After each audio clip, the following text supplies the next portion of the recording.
No vídeo de hoje eu estou propondo 5 questões para a gente entender um pouquinho sobre Federico Fellini. Se estivesse vivo, Fellini estaria completando 100 anos no dia 20 de janeiro. Portanto, é hora de celebrar este centenário e lembrar um pouquinho sobre o cinema do mestre. Primeiro tópico, o circo e a figura chapliniana. Bem, primeiro o circo, porque ele teve grande influência na carreira do Federico Fellini. Em diversos filmes, ele sempre trouxe a figura do clown, do palhaço e de outras personagens que habitam o mundo do circo. E quando a gente olha para a filmografia do Fellini, a gente vai ver ali um punhado, né, de figuras exageradas, de artistas que se aproximam do artista circense, de personagens muito deformados que se aproximam das figuras do circo. E claro, né, a figura do palhaço ela é essencial. Fellini, inclusive, faz um filme em 1970 que é produzido pelo canal de televisão Rai, italiano, que se chama Os Palhaços, que é uma grande homenagem a esse artista circense, a figura do palhaço. E nesse filme o Fellini vai investigando ali, inclusive trazendo à tela alguns verdadeiros palhaços, palhaços muito conhecidos que tiveram seus momentos de glória, mas e depois acabaram um pouco esquecidos. A questão da figura chapliniana é muito interessante porque, obviamente, quando a gente pensa na influência do Chaplin no cinema do Fellini, a gente logo vai ser levado aí, a gente logo vai ser transferido para o filme Noites de Cabiria, que é a grande interpretação chapliniana da Giulietta Massima, que era esposa do Fellini, que foi esposa do Fellini por muitos e muitos anos. E a Giulietta, nesse filme, ela interpreta uma prostituta chamada Cabiria, e essa prostituta ela tem trejeitos e uma forma de se comportar que remete um pouco à figura do Carlitos, do Charles Chaplin. E vamos lembrar aqui que o Carlitos, o Chaplin, né, ele é o ser à margem da sociedade. Ele é o vagabundo, né, aquele ser que não é aceito socialmente. E a Cabiria, obviamente, ela também está à margem da sociedade, ela é uma prostituta. E o Fellini mostra, apesar das tragédias que passam pela vida dela, e a gente sabe disso, né, no começo, no final do filme, ela é uma mulher que encontra motivos para sorrir, encontra motivos para tornar o seu universo, às vezes, um pouco cômico, e ela se comporta como uma figura muito cômica, uma forma nos trejeitos, na maneira como ela se move, como ela interage com as pessoas, como ela dança, nas graças que ela faz, e pelo fato de ser uma figura chapliniana, tudo isso se torna muito indolor. Ela não é aquela mulher carnuda, sexualizada, que a gente vai ver em outros vários filmes do Fellini, aquela mulher desejada. O Fellini ele vai contar a história de uma prostituta bondosa, né? Uma prostituta amável, e que em determinado momento vai se envolver com um cara ali, vai parar na casa dele, um cara rico, importante, mas aí vai dar tudo errado naquele episódio. Enfim, ela é a figura que sofre inúmeros tropeços, mas que no final encontra um caminho ainda para sorrir. E esse encerramento, né, que é indefinido, apesar da felicidade dela, que é um encerramento que abre muitas possibilidades, ela está numa estrada, vagando pela estrada, claro, nos remete os finais dos filmes do Chaplin, de alguns vários em que o vagabundo, Carlitos, termina caminhando rumo ao horizonte. Segundo ponto, o mundo dos desregrados, né, as prostitutas e os vitelloni. Bom, eu já estava falando agora mesmo de uma prostituta, mas a gente vai encontrar essa figura feminina em outros filmes do Fellini. Tem um que eu gostaria de destacar muito aqui, que eu gosto demais desse filme, que é o Roma, de Fellini, que tem aquela sequência do bordel, que é maravilhosa, essa sequência do bordel, né? A gente percebe que o Fellini tinha uma fascinação enorme pela figura da prostituta, por essa mulher que vende o seu corpo em troca de dinheiro. E ela vai aparecer em outros filmes, inclusive como uma obsessão infantil. No 8,5, o personagem do jovem, da criança Fellini, né, do Guido, quando criança, vai até a praia para ver aquela prostituta, Saraghina, aquela prostituta enorme, que obviamente ela é uma prostituta, ou mais, ela é uma mulher deformada, primeiro pela visão, né? A criança que enxerga tudo muito maior do que ela, que amplia o tamanho daqueles seres, que os tornam muito mais grotescos. Portanto, ali você tem toda uma imaginação correndo e a lembrança de um cara sobre aquela mulher, sobre aquela prostituta. São vários os filmes do Fellini que a gente vai encontrar essas figuras à margem da sociedade. E a gente não pode esquecer também do Amarcord, naquela sequência brilhante, igualmente brilhante, em que uma carruagem de prostitutas passa pela cidade. E essa sequência ajuda a entender o filme, eu falei inclusive bastante dela no nosso vídeo passado. Outro ponto desse mesmo tópico é o Vitelloni, né? O ponto que eu dedico a eles. E o Fellini fez um filme inteiro sobre os Vitellones, né? Os Boas-Vidas. O Vitelloni é aquele jovem que ainda vive na saia da mãe, que ainda sobrevive com o dinheiro da família, que não quer trabalhar, que é um boa vida, né? Como diz o título nacional, e que passa ali praticamente o seu dia todo curtindo, vendo garotas, paquerando, fazendo o que jovens ou quase homens, né, adolescentes aí, mas já partindo para a vida adulta, geralmente fazem. Mas aqui é interessante nesse filme Os Boas-Vidas, porque existe um choque de realidade também muito grande. E existe a questão muito presente do provincianismo, que é o tema que o Fellini vai se debruçar, eu acredito, no Amarcord, justamente também trazendo justamente a questão do fascismo e tal. Mas no Vitelloni, nos Boas-Vidas, a gente vai ver ali uma Itália provinciana com esse grupo de amigos e cada um desses colegas que se unem ali, que são, né, que vivem muito próximos, vai ter um destino diferente. Um deles vai ser obrigado a se casar, o outro vê a irmã indo embora com o cara. Aquele que é o protagonista, que é interpretado pelo Rav Vallon, que a gente tende a acreditar que está mais próximo do Fellini, esse vai embora, né? Termina indo embora, vai para a cidade grande, ou seja, ele vence a clausura daquela pequena cidade provinciana. Então tem também ali uma espécie de um happy end ou uma abertura para algo que a gente não sabe muito bem o que vai acontecer. Mas as prostitutas e os Vitellones são muito importantes nesse cinema e estão dentro dessa questão do provincianismo, como eu disse para vocês, que vai aparecer em vários filmes, né? A Itália rural, há uma Itália um pouco mais distante, onde essas figuras serão exóticas, serão, né, as prostitutas principalmente, serão figuras exóticas, né? Figuras que os meninos culpados pela religião não podem alcançar, são figuras proibidas. Terceiro ponto aqui da nossa lista, da nossa mini lista aí, falando sobre Federico Fellini. A transformação dos anos 60. Percebam que até agora eu estou falando de questões mais temáticas do que questões visuais, estéticas, que eu vou tratar daqui a pouco. Mas o fato é que o Fellini, durante os anos 50, né, vamos lembrar que o primeiro filme dele, Mulheres e Luzes, que ele co-dirigiu, é de 1950, se eu não estou enganado.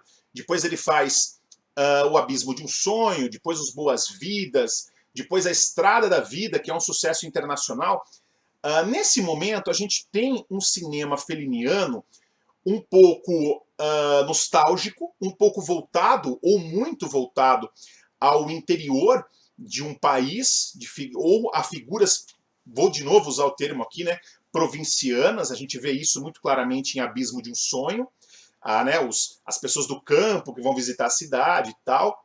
E a gente vai começar a ver uma transformação, sobretudo no cinema do Fellini, a partir de 1960, com A Doce Vida. Eu não diria que A Doce Vida é exatamente o filme que o Fellini vai romper com um passado, um certo tipo de cinema que ele fazia.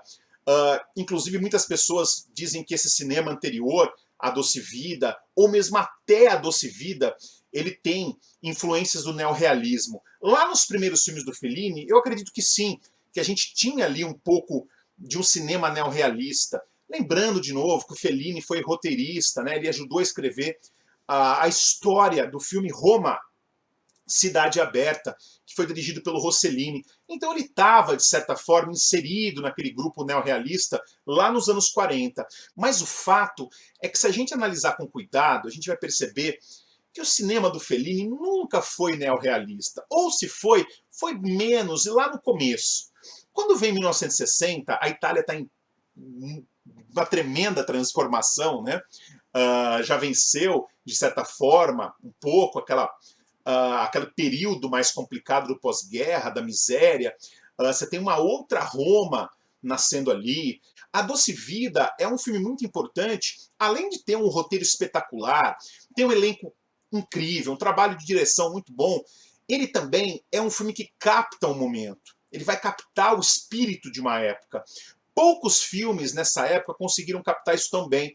Eu costumo sempre dizer que, apesar de diferentes, né, A Doce Vida é uma espécie de irmão do filme A Aventura, do Antonioni, porque são filmes que captam o momento, um certo vazio existencial da época, um certo, principalmente do Fellini, né, um certo modismo da época, um momento de transformações. E o Fellini soube muito bem, eu acho, como captar isso. E ele ajudou, na minha visão, a solidificar o que a gente conhece também como cinema moderno. Portanto, o Fellini ele olha para aquele momento e ele entende, eu acho, aquele momento. Quando ele elege um jornalista tentando ser um escritor, interpretado pelo Marcello Mastroianni, que depois será chamado, né, de alter ego do Fellini, e com alguma razão, porque depois vem 8,5 com Mastroianni, e depois vem Cidade das Mulheres mais tarde. A gente vê ali que o Fellini está expondo algumas das suas obsessões, né? As chamadas obsessões felinianas, as perseguições felinianas. Portanto, tem muito do Fellini no Marcello Mastroianni. E esse cara, né, que é um pouco, que vaga em busca de algo mais profundo, mas se depara com um vazio existencial daquela época, porque o Fellini, ainda que mostre uma Itália em transformação, essa transformação não é necessariamente positiva. Muito pelo contrário, né? O Fellini ali ele vai mostrar pessoas degradantes, vai tratar a questão do suicídio na morte do amigo do Mastroianni, né? Que é uma morte que a gente não entende muito bem. E a gente não pode esquecer que ali tem a figura do paparazzi, né? Inclusive, eu já vou até deixa eu colocar meu óculos aqui, gente, para conseguir ler um trecho de um livro aqui para vocês. Deixa eu pegar aqui. Esse livro, na verdade, é um catálogo de uma exposição sobre o Fellini que teve no Brasil. Chama-se Tutto Fellini. Eu gosto muito desse catálogo, tem muita informação e fotos muito boas do Fellini, né? E aqui ele fala dos paparazzi. Lembrando que nos anos 50, como eu disse, os estúdios americanos esforçam-se para reduzir custos. A Itália se torna um ambiente interessante com estúdios e tal, para os americanos fazerem filmes por lá. Logo, figuras famosas, atores famosos vão para a Itália filmar. E aí surgem muitas revistas, publicações caça-níquel, trazendo imagens, fotos de famosos, né? Aquela imprensa marrom, né, que vai em busca das celebridades, e por consequência nasce essa figura do fotógrafo que persegue celebridades. E a gente vai ver, inclusive, daquela cena do A Doce Vida, da chegada da Anita Ekberg no aeroporto, né, que tem todos os paparazzi ali rodeando. Depois, naquela cena muito cruel, quando a mulher do Steiner chega em casa, antes de saber que o marido morreu, os paparazzi cercam ela. É incrível como o Fellini, em momentos ele consegue ser cômico, mas em momentos ele consegue ser muito trágico, né? Ele consegue ser muito cruel, até eu diria, na maneira como ele retrata aquela sociedade, ou no que aquela sociedade se tornou. E aqui eu queria ler para vocês, até falar um pouquinho, sobre a questão dos paparazzi, tá? Porque aqui nesse livro vai trazer algumas fotos, inclusive reais, né? Dos paparazzi perseguindo atores famosos, artistas tal, e que isso foi uma inspiração para o Fellini. Que são esses fotógrafos, né? Um gênero de fotógrafos sempre à espreita de um furo ou de uma imagem roubada de uma estrela. São fotografias vendidas a preço de ouro e que fazem as manchetes das revistas que saem em busca dos escândalos, tá? E aqui tem uma história interessante para a gente falar também, ó. Em A Doce Vida, Fellini põe em cena uma sociedade de espetáculo e se diverte com esse jogo de aparências. Tadzio Cecchiaroli, o mais conhecido dos fotógrafos de então, serve de modelo para que Fellini molde ali o seu personagem de paparazzo, o fotógrafo do filme que chama-se Paparazzo. E aí vem o nome, né, os paparazzi, interpretado pelo Walter Santesso. 50 anos mais tarde, A Doce Vida tornou-se um filme cult, e o termo paparazzo entrou para o vocabulário cotidiano, tá? Tá aqui nesse livro, vale a pena dar uma olhada, né? Então veja que inclusive ditou, né, tendências aí o filme, colocou, fez nascer inclusive um termo, né? E tem também a questão do mito da Fontana di Trevi, na Itália, tal, que passa, né, que está ali no filme A Doce Vida. Mas quando eu falo que o Fellini ele entendeu essa época, acho que não dá também para ficar só em A Doce Vida. Eu acho que se a gente for além, e aí a gente começa a pensar nesse cinema de sonho do Fellini, eu acho que a modernidade ela está muito bem representada ali. O chamado cinema moderno, ele no Fellini, ele vai ter um espaço muito interessante nos filmes seguintes do grande diretor, né? 8,5, Julieta dos Espíritos, Satiricon, mesmo, né? O Satiricon, inclusive, é um filme interessante porque ele retrata a Roma antiga, né? A Roma antes de Cristo, do livro do Petrônio, mas ao mesmo tempo é um filme extremamente anos 60, né? Tem até uma pegada meio hippie ali, do amor livre e tal.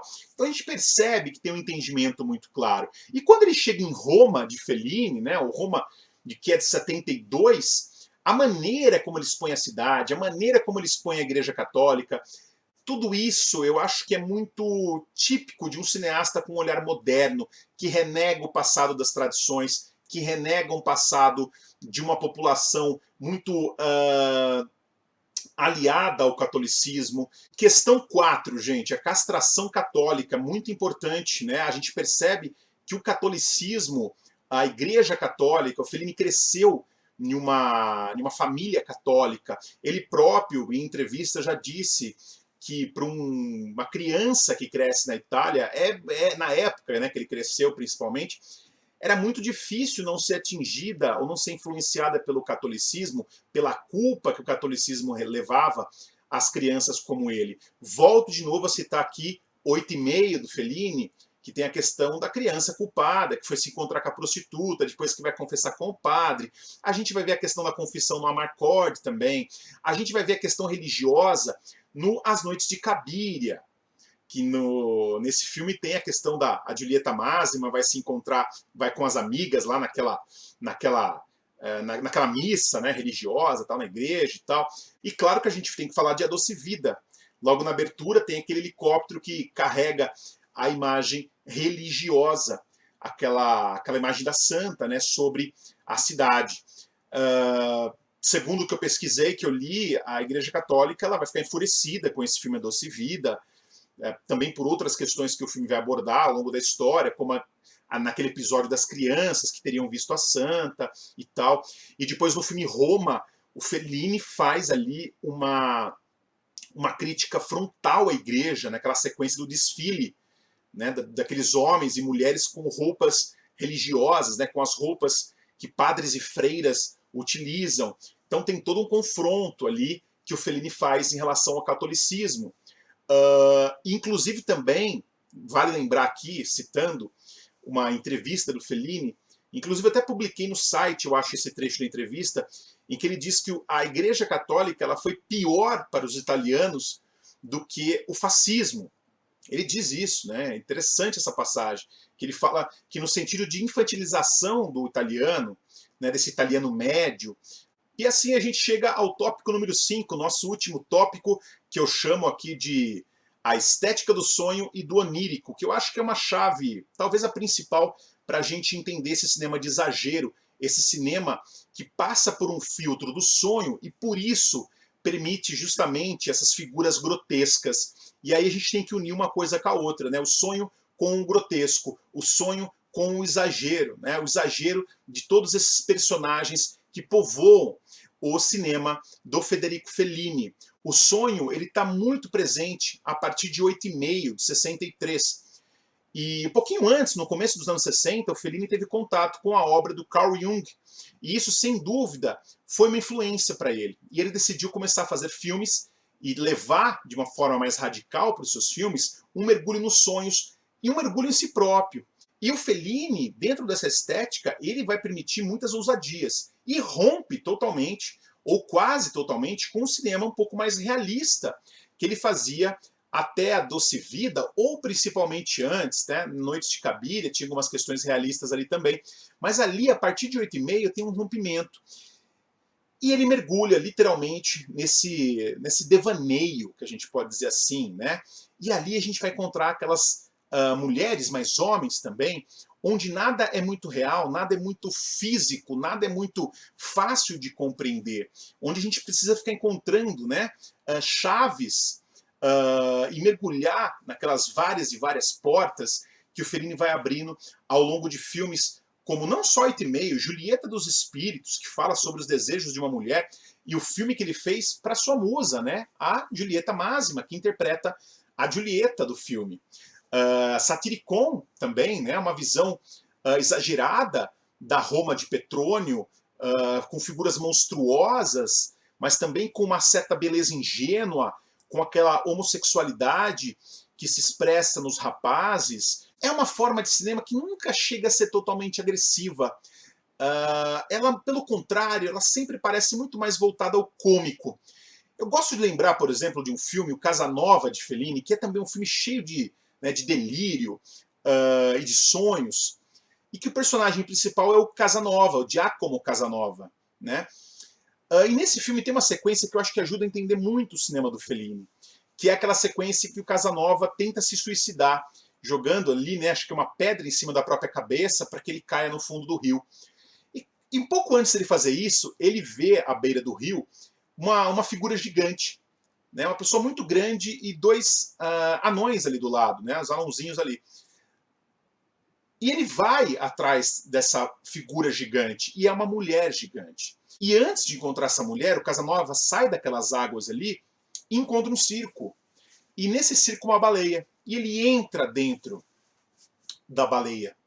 E dentro da baleia tem um objeto ali que um cara ali está girando, que parece ser um parente um pouco distante do cinematógrafo.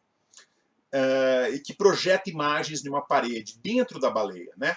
É, obviamente, uma sequência totalmente onírica, sem nada de real, mas é uma sequência que eu acho riquíssima para a gente entender o cinema do Fellini, né? O homem próximo da morte, do suicídio, ele encontra um respiro de vida por meio do sonho, e por meio desse sonho ele foge e vai parar no interior de uma baleia, e vai conhecer aquela mulher gigante que ele viu, que é justamente gigante porque é uma visão distorcida. Talvez não seja exagero dizer que existe um cinema feliniano antes e depois do 8,5. E nesse ponto, se a gente observar essa época, 1960 até 63, e até um pouco depois, A Doce Vida às vezes até parece um objeto estranho ali no meio, né? Porque é um filme que não está totalmente filiado com o cinema anterior do Fellini, é mais cruel que o cinema anterior do Fellini, e também não está totalmente filiado ao cinema que a gente vai ver a partir de 8,5. Por isso que eu acho que A Doce Vida é um filme tão único, né? O Fellini fez um retrato da época, que não é documentário, nem quer ser documentário, muito pelo contrário, né? Ele recriou a cidade dentro dos estúdios da Cinecittà, então não tem essa pretensão de ser documentário, mas ele retrata muito bem a sociedade daquela época. E ainda voltando a essa estética do chamado grotesco, do exagero, a gente vai ver que muitos cineastas se banharam nessa estética, nesse visual, e vão levar essa questão dos sonhos, esse cinema feliniano, aí para os seus filmes. Eu posso citar vários, né? O Bob Fosse fez isso, né? Inclusive na Cara Dura, né? A gente vai ver influência do Fellini no cinema do Emir Kusturica, a gente vai ver influência do Fellini nos filmes do Woody Allen, né? O Woody Allen fez filmes claramente, abertamente felinianos. A gente vai ver isso no cinema do Wes Anderson também. Enfim, são vários os diretores. Lina Veth Miller, que foi assistente do Fellini no 8,5 e que fez também à sua maneira um cinema do grotesco, né? Vamos lembrar um pouquinho das figuras grotescas da Lina Veth Miller. Então, muitos cineastas se banharam nessa estética feliniana, nesse visual feliniano. Eu comecei esse vídeo sem óculos e estou terminando ele com óculos, porque eu coloquei para ler aqui um livro, mas enfim, eu gostaria de agradecer muito, gente, todo mundo aqui que acompanhou hoje esse vídeo. Lembrando que você pode seguir o canal, assinar o canal, e a gente toda semana, toda semana, estou colocando um vídeo novo aqui, sempre falando de algum tema dentro do cinema, mas tema que interessa, algum filme, alguma carreira, algum diretor. Sempre às segundas-feiras eu lanço os vídeos aqui no canal do Palavras de Cinema. Queria agradecer você que acompanhou nas últimas 3 semanas, esses vídeos sobre Federico Fellini, eles ficam no canal, claro, continuam aí. Divulguem, compartilhem, tenho certeza que poder dividir um pouco de conhecimento é sempre bom, e debater, discutir também é sempre bom. E eu quero, claro, com o canal aqui, sempre compartilhar um material legal com vocês. Um grande abraço e até o nosso próximo encontro.